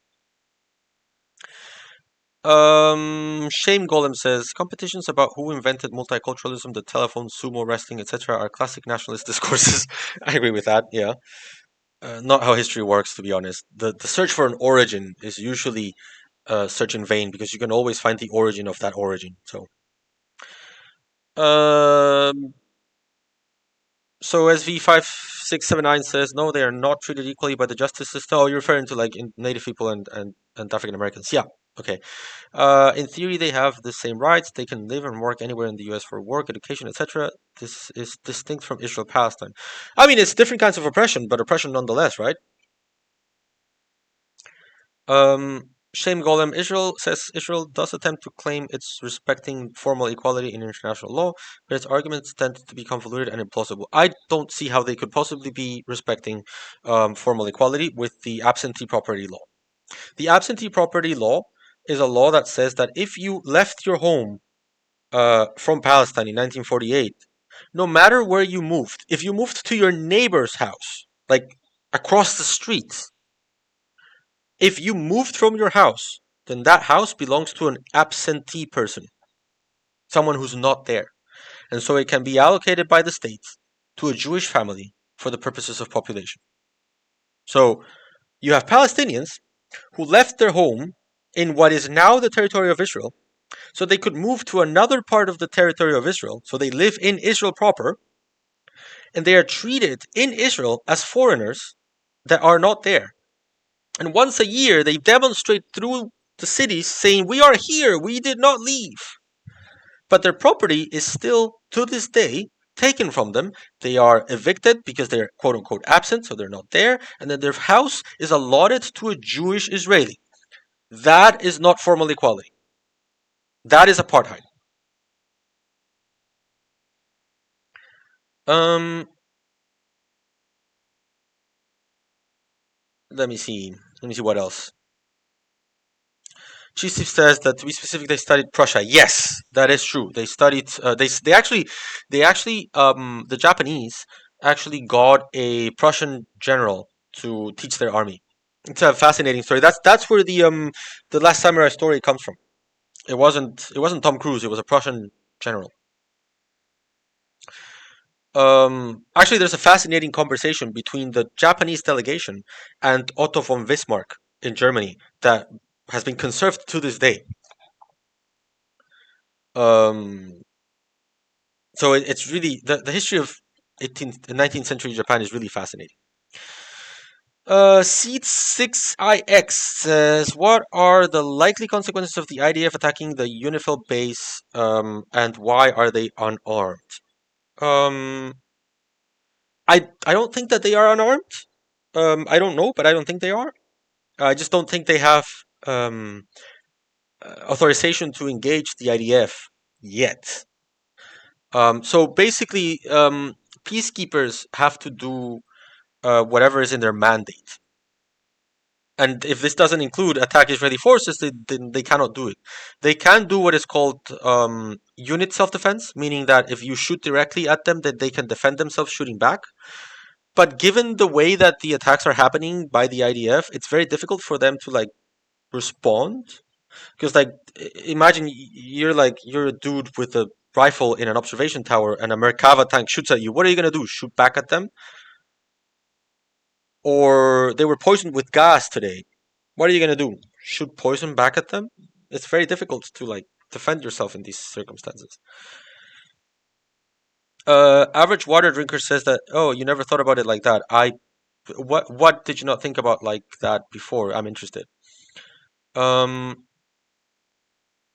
Chirimbolo 167 says, "Well, let's not pretend Japan was a blank slate before modernizing its military. They always had imperial ambitions. Yes, absolutely. They always had imperial ambitions, but they didn't frame them in the context of colonialism. So the way that the Japanese world order worked before its westernization was tribute.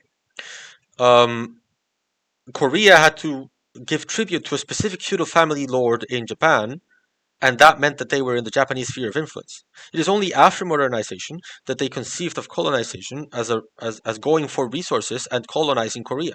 So there was a significant change when they tried to be Western. Misanek 007 says, "What about Ireland as an example of a nation state? It was built on fighting the oppression of England, no?" Yes, I would call Ireland a post-colonial state, actually. There's a legitimate case for considering Irish people as, at the very least, global south adjacent, because they were colonized by the English. Dr. Solis, oh, it's your first time chatting. Welcome to the community. Um, you're saying what Americanism among immigrants? Can you clarify, please? I'm not sure I understood that. Cheese Thief says, well, it wasn't just because of Western values or imperialism, it was because Japan was in a situation where they literally forced to do so. Thank you, Commodore Perry. And that scared the Japanese leadership and populace so bad that they decided to rapidly industrialize and try to do it by learning from other Western powers. Yeah, but still, like, I really recommend, Cheese Thief, that you read I think it's called A Theory on Civilization. I'm not exactly sure of the title now, I forgot. But it's a book by Fukusawa Yokichi that sort of like it's the blueprint that inspired this process. I can put it on the Discord group on recommended readings. It's a really fascinating read. You should really check it out. Um, so Cheating Bullet 167 says, I agree, and also seeing the fate of China must have been quite a demonstration of what would happen, but the rigid hierarchical culture lent itself to totalitarianism. So I would say China was the opposite, right? China was a country that said, I'm not changing for you, West, and then the Opium Wars happened. Um, Oadara is asking why China is maintaining their distance for the most part.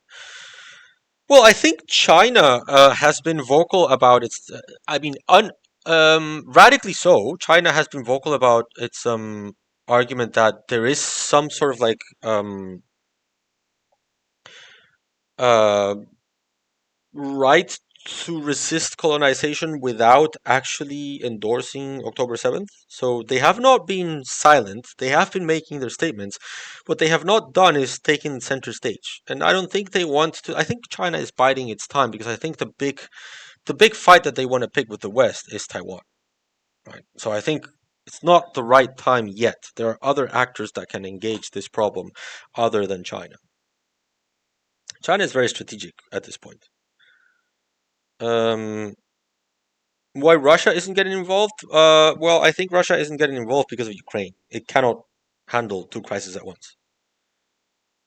Mustafa says, I meant if I write an article about it, would it be possible to get published in Western journals since the topic is disturbing in Western academia? Oh, absolutely. You can send it to the Journal of Palestinian Studies. That's a Western journal and it's based in the UK and it'll publish stuff on Palestine. Oh, hi, Madalena Day. How are you? Madalena Day says, what do you make of the two communicators in your post on X, specifically focusing on places of right to return for Jews in the North Africa and Arab Peninsula, but not Europe? Why do you think weaponization of anti Semitism is prevalent, in particular to address an imaginary subjective choice of Arab over Judaism? Why is it that Israel never complains about right to return in Europe and being prevented to do so, given the history that history tells us Jews had been persecuted since medieval times? Well, I think because there's an argument that again, I don't think that these people want Jews to return to the Middle East. I think they consider the Middle East backwards.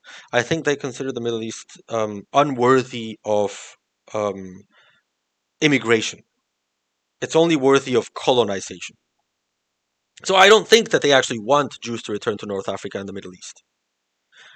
What they want is to use that suffering and that history to promote and defend a colonial project in Palestine. That's what they want. So I think it's hypocritical. So there's a reason why they don't choose Europe, because they don't have a problem immigrating to Europe, right? I mean, they cannot use that anymore for the benefit of Israel past of their colonial project in Palestine. Mustafa Kansati says, but you can write about it as well. uh, no, by all means, you can write it. Thanks for stopping by, Fax Monkey. Um, sorry to miss you. I appreciate people that like push back on things I say. So I really appreciate Fax Monkey's interventions because he's he usually has different takes from me and he makes them in reasonable terms with like polite terms. So I appreciate that. Um, Cheese Steve says, "Yeah, learning Japanese politics is just a microcosm of Western politics, just jacked up to 11." Yeah, pretty much.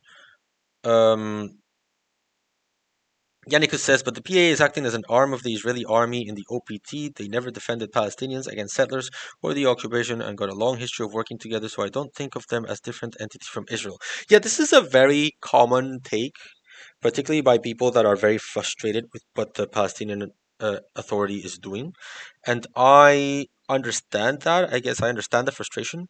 But as someone who, like, values pacifism and has had some, um, let's say, um, understanding of what they're trying to do.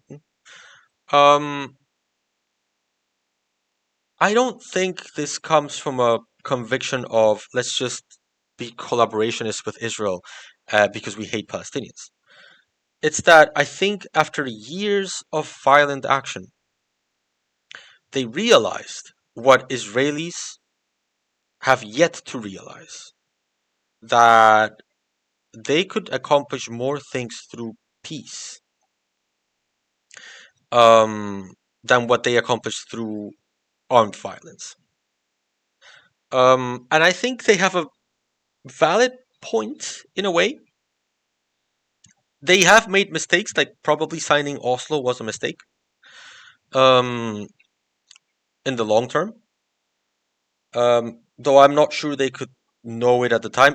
I mean, Said told them not to ratify it, but like still, um, it was a tough call. But what I think they decided is, look, we've been at this for several years and we haven't accomplished much. So let's take it in a different avenue. And I think if you start at 1988 and see what has been accomplished since 1988 by the Palestinian Authority through action at the UN, getting Palestine observer status at the UN and now semi-full status at the UN, getting the ICC investigation that started like way back, like in 2006, rolling. Like we wouldn't even be having a discussion of where are the arrest warrants if Palestine, the Palestinian Authority, hadn't done the work of getting Palestine into the UN, into the ICC in the early 2000s. That was years of work. They also got Palestine recognized as a state by the majority of the world. Right? That's not easy to accomplish. They are getting close to the same amount of state recognitions as Israel has. The argument that Palestine isn't a state is only as weak as it is right now because of the work of the Palestinian Authority that got so many countries to recognize Palestine. So and of course it's also a group of people that are. I mean, when you listen to the Palestinian ambassador, Ambassador Bamia, and Deputy Ambassador Bamia in the UN, he's not an enabler of Israel. He's highly critical of Israel, but he has chosen a different path than the path of armed resistance. This doesn't mean that the path of armed resistance is illegitimate. I have said it many times before. I believe there's a right to armed struggle through available means under international law for people subjected to colonial oppression. It's just that the path of peaceful resistance is also necessary. So I actually don't think of the Palestinian Authority as collaborationists with Israel. I think of them as people with a different viewpoint of how to achieve their own liberation. And I think what they have accomplished in the past 30 years, 40 years, is commendable. And we should not disdain them because they are part of the equation. Contrarian debater says, as I discuss Palestinian situation with people, they often show me valid sources that show that Israel illegally occupies Palestinian land, but they also interpret them as proof that Israel should not exist at all anywhere. What is your interpretation? Again, like I said in the beginning, I don't think that. I mean, my objective is not to destroy Israel. My objective is to decolonize Israel. And for that, coexistence with Palestinians is necessary. So I don't believe, I guess my point is, I don't believe that the secret for Jews to be safe is that they can have an exclusive and excluding Jewish state that works for Jews only in Arab land. I think that is, on the contrary, a recipe for forever war and Jews being unsafe. Not safe, unsafe. So no, I don't think that I don't think that it is reasonable to say that, say, for example, Israelis should be deported from Israel. That makes no sense. I don't understand people who hold such views. I do believe that just like it is uncomfortable and difficult for Peruvians to accept that, yes, you will need to incorporate, accept, and value indigenous contributions to society, even if you consider them an other, even if you consider them barbarians, even if you discriminate against them. That is the goal. It is the same with Israel. You will need to consider Palestinians as equal inhabitants of the society that you are creating. So, yeah, that's what I think. Thanks for the reading recommendation, Cheese Thief. Normie says that Unifil is armed. Um,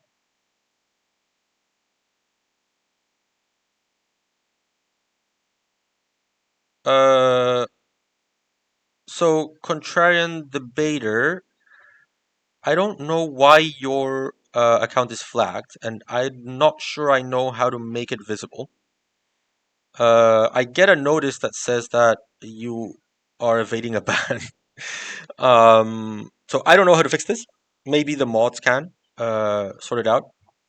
But yeah, I did answer your question because I have this like secret message from Contrarian Defender asking a question, so I answered it. Um, what else? So average water drinker says, what would the process of a Unifil withdrawal look like? Can they just do that? Or would their mandate have to change in order for them to do so? Well, I mean, they would need to receive an order from their commander to withdraw. And yeah, it would likely violate their mandate. So that's why the Irish are not doing it.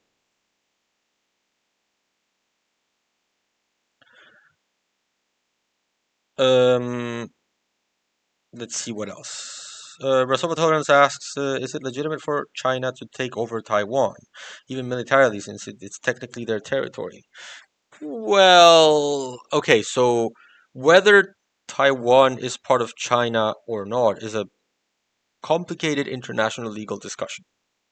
It is a controversial one, it is difficult to solve. I don't have the final answer. I wouldn't purport to say so, but I do think that at this point, after so many years, it is possible to say that there are ways through which Taiwan could exert its right to self determination as well. Um, so bear that in mind. I don't want to get into a discussion about Taiwanese statehood because I would need to read a little bit more on the history of the conflict. But I don't think it is 100% sure that there is no way to achieve self-determination for Taiwan. I guess my answer to this would be um, I'm not sure. Even if you, okay, let me put it this way: even if Taiwan is part of China, okay, and we accept the absolute one China policy as a let's start on that basis. How do you militarily attack your own territory in a way that respects human rights? Right? That's complicated. So my suggestion would be just negotiate, talk, don't attack, don't invade. Right? Um, Madalena Day says, "Thank you, but that's exactly my point. It is a Western project." Um, Chinibola167 says, "I would say cracking the skulls of their own people in the West Bank is a pretty big mistake. Can you expand on that? I'm not familiar with that story." Um, oh, hey, I think Cheese Steve fixed Contrarian Debater. Um, that's good. Cool. Um,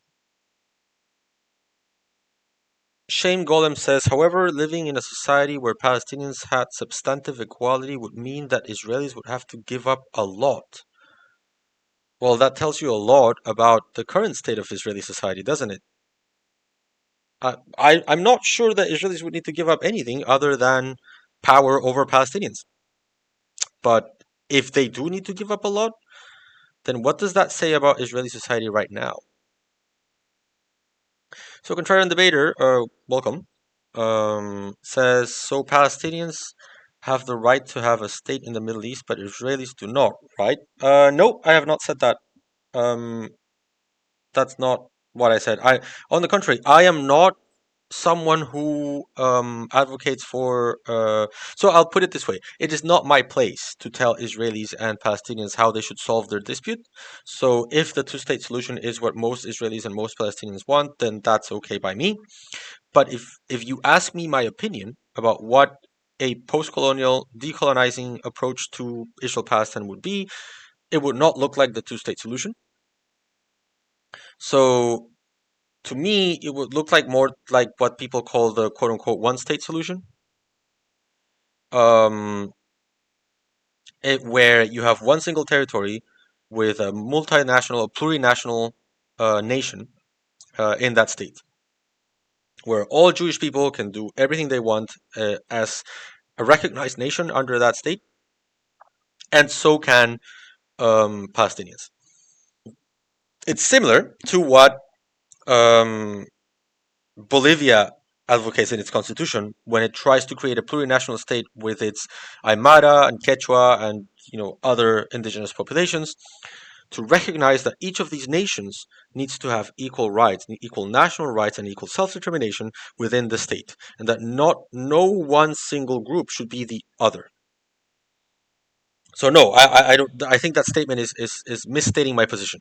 I do not think that Palestinians have the right to have a state in the Middle East, but Israelis do not. You continue and say Israelis should be more like part of population of some other country, as it has been the story for centuries. Say in Poland before World War II, there was huge Israeli minority, by they had Polish citizenship. Did I understand your position correctly? No, no, no, not exactly. No, because I again, the idea that you're talking in terms of minorities is already antithetical to what I'm saying. I do not believe that there should be a Polish nation and a Jewish minority, or a Palestinian nation and an Israeli minority. I think we can accomplish more complex ways of social organization than that. So I would have a plurinational state in Israel Palestine, where everyone has the right to self-determination, and where Jewish rights and Muslim rights and Palestinian rights and Arab rights and Israeli rights are recognized and protected. and where rights are not defined based on ethnicity or nationality, but on self-determination, human rights, and equal treatment. Toby P. Probably worth pointing out that Taiwan has never been part of PROC or even Han territory. There was once a Chinese outpost in the north of the island, but ROC has never been PROC. Um, I I'll take your word for that. I would need to read a little bit more on that to be able to give a more informed position. I can say that there are different ways. Like there are theories of remedial secession that could lead to a Taiwanese secession from China. It's conceivable that that is the case. And yeah, and probably I would need to read a little bit more to get into that into more detail. Yannikus says, I totally agree, and I prefer peaceful means, less death and bloodshed. But after signing the Oslo Accords and waiting for years for Israel to make a move towards peace, I feel like they gave up and accepted the status quo, and that's what's frustrating, and also the killing of their own people in the West Bank. I don't think they gave up. I think they've been very active and doing a lot of stuff. Most of the things that are happening right now, the South Africa case, the ICC case, they're all possible because of the Palestinian Authority. Um, so Yannick says the PA has been violent towards Palestinians when they protest peacefully or not, and also the execution and arresting the resistance fighters inside the camps, like in Tulkarm, etc. So I don't know a lot about this, so I'm not really going to comment too much because I'm not familiar with the case. But yeah, absolutely. Um, I don't idealize any group. The Palestinian Authority, particularly as a government, can absolutely commit human rights violations. So if they have, then by all means, let's bring them to justice. I'm not saying they're perfect. I'm saying they are not static, and I would not refer to them as collaborationists with Israel. Contrarian Debater says, is there an example of the situation you're describing? Is Bolivia such an example? No, Bolivia is perhaps the first country to advance this position, and they're on their way to do it. Ecuador as well. Chile tried, but the constitutional reform didn't pass. Um, so I wouldn't say that there is any country that is there yet. So I don't think decolonization is something that we have achieved. It's something that we are achieving. So I'm not sure I can give you an example, but I can tell you that yeah, Ecuador and Bolivia are countries that are moving in that direction. Shame Golem says, can you elaborate on what it means to be a plurinational state versus just having a multicultural policy or civic nationalism? That's really interesting. So on multiculturalism, you still have a single state, and you produce legislation to engage other cultures in ways that are respectful of the differences between the nation and the other culture. But those cultures those other minority cultures are not necessarily part of the social fabric of society. So they don't necessarily get representation in Congress. They don't necessarily get, um, you know, participation in decision making processes.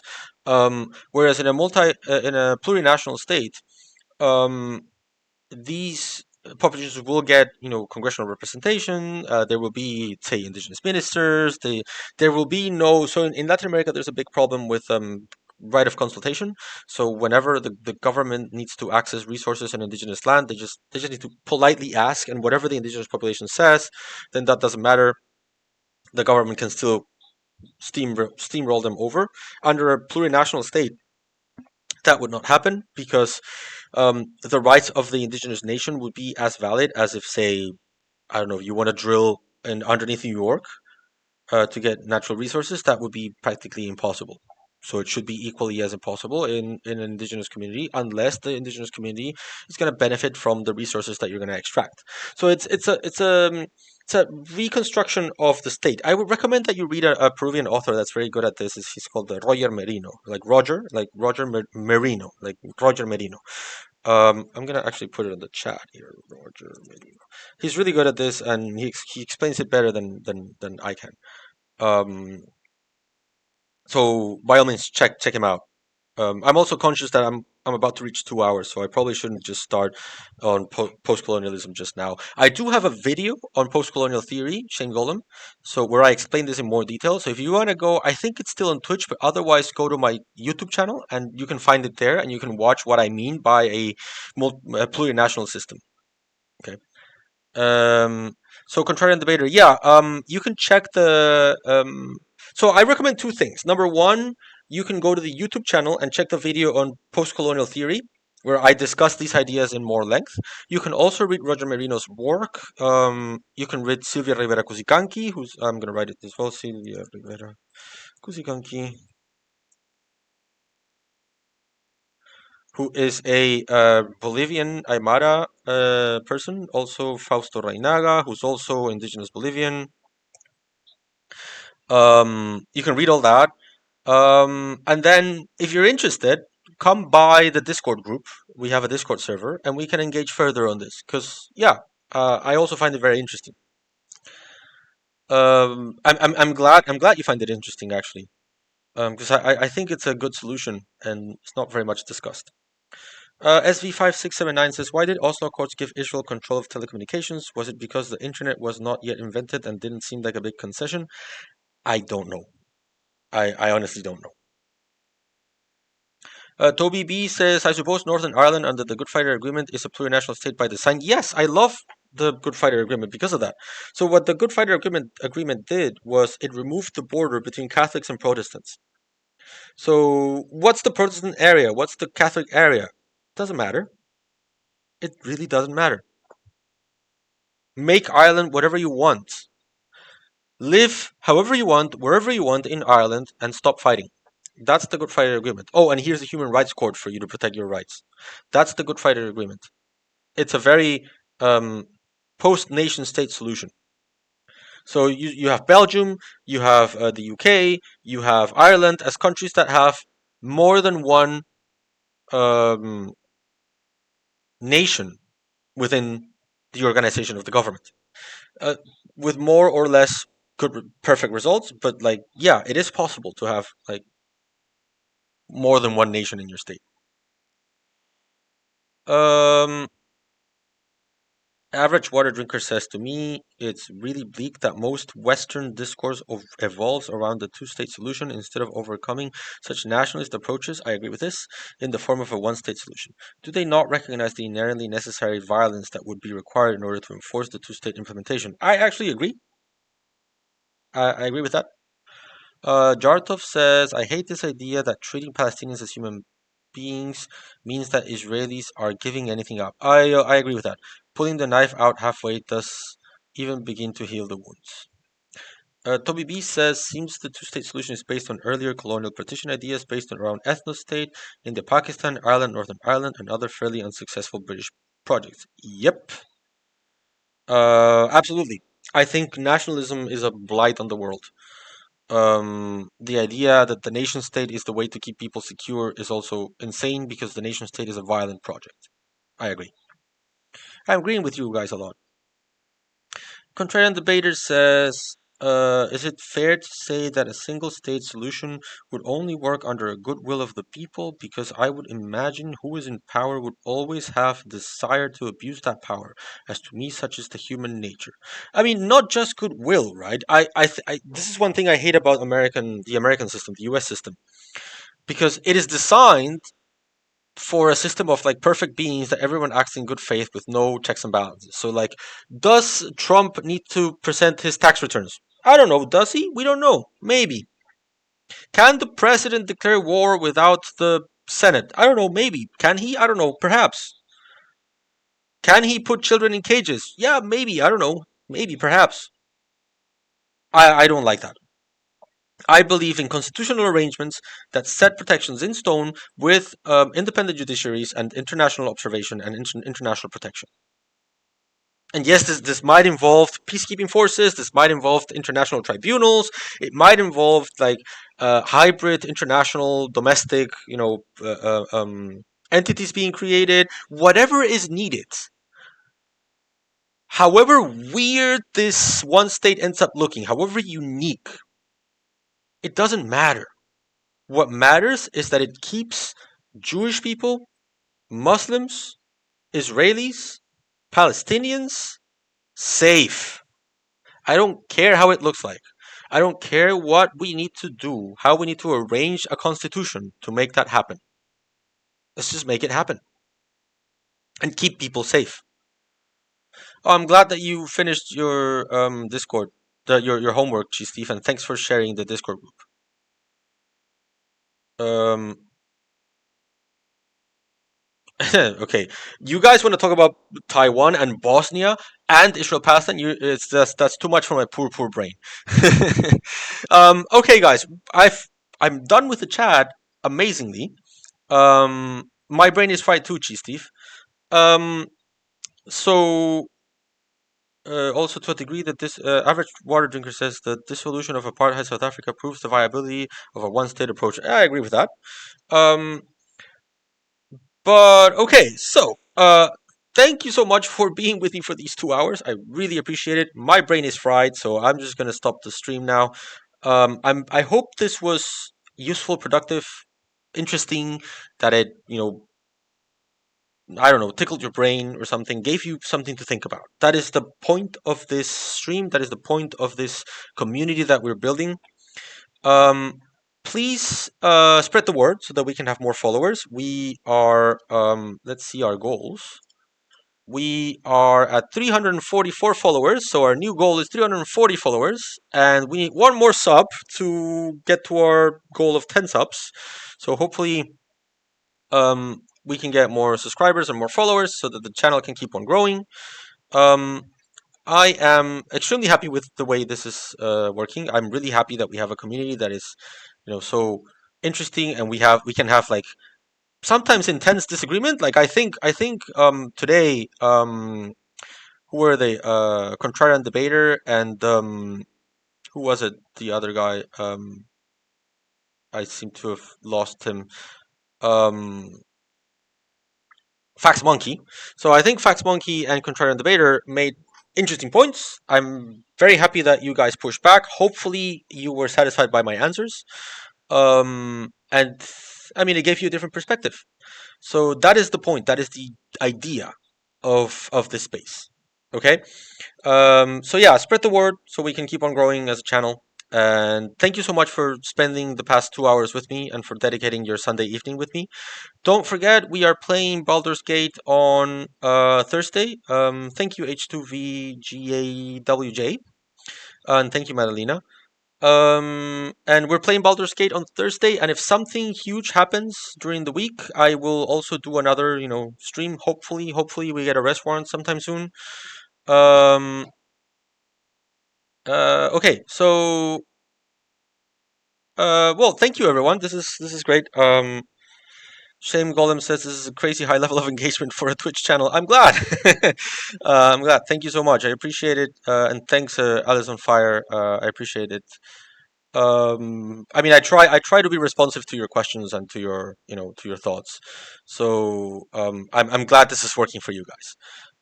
Thank you, Rasinov, and thank you, everyone. I will see you on Thursday. Have a good evening. Take care, and see you soon. Bye.